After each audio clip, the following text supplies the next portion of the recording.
Hi friends, இந்த வீடியோவில் நம்ம என்ன பார்க்க போகிறோம் அப்படின்னா, ஃப்ரீ ஃபயரில் மேக்ஸிம் கேரக்டர் வச்சு விளாட்ற பிளேயர்ஸ் மொத்தம் 4 விதம். ஸோ யாருன்னு பார்க்கலாம் வாங்க.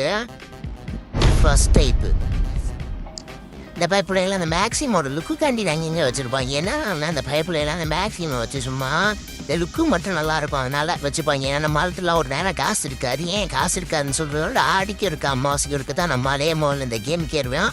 அதனால் மேக்ஸிம் கேரக்டரை வச்சு விளாடுவோம் அளவுக்கு பதிலாக. ஸோ அடுத்து பார்க்க போகிறது செகண்ட் டைப்பு.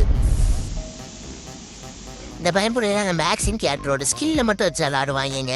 ஏன்னா நம்மளால் இந்த மேக்ஸின் கேரக்டர்லாம் வச்சு விளாடலாம் மாட்டான். ஏன்னா நம்மள்கிட்ட ஏகப்பட்ட கேரக்டர் இருக்கிறதுனால நம்மளால அந்த கேரக்டர் வச்சு விளாட மாட்டோம். என்ன இதோட ஸ்கில்லை வேணால் வச்சு விளாடுவா. அப்படி இதோட ஸ்கில் வேறு கொஞ்சம் நல்லா இருக்குமா, ஏன்னா நம்மளுக்கு கொஞ்சம் இறங்கி அடிக்கிற பிளேயர், அதனால இதோட ஸ்கில் நல்லா இருக்கிறதுனால இதை வச்சு சும்மா தரமாக காட்டுறாப்புல. தேர்ட் டைப்பு, நீங்கெல்லாம் என்ன கேரக்டரு என்ன கன் ஸ்கின்னு எது வச்சாலும் சரி நம்மால் ஆல்வேஸ் அடி வாங்குறது மட்டும்தான் இவனுடைய 24 மணி நேரம் லட்சியம். ஃபோர்த்து டைப்பு மக்களை, ஃபோர்த் டைப் என்னன்றதை நீங்களே கமெண்ட் பாக்ஸில் சொல்லுங்கள். நம்ம சேனல் கொஞ்ச நாளில் 250 சப்ஸ்கிரைபர் அடிக்க இன்னும் 139 சப்ஸ்கிரைபர் மட்டும்தான் தேவை. நீங்கள் கொஞ்சம் சப்போர்ட் பண்ணீங்க அப்படின்னா நம்ம சேனல் கொஞ்சம் சீக்கிரமாகவே இந்த டார்கெட்டை ரீச் பண்ணோம். நிறைய பேர் லைக் போடுங்க, அப்புறம் அதான் என் ரெக்கமெண்டேஷன் ஆகும்.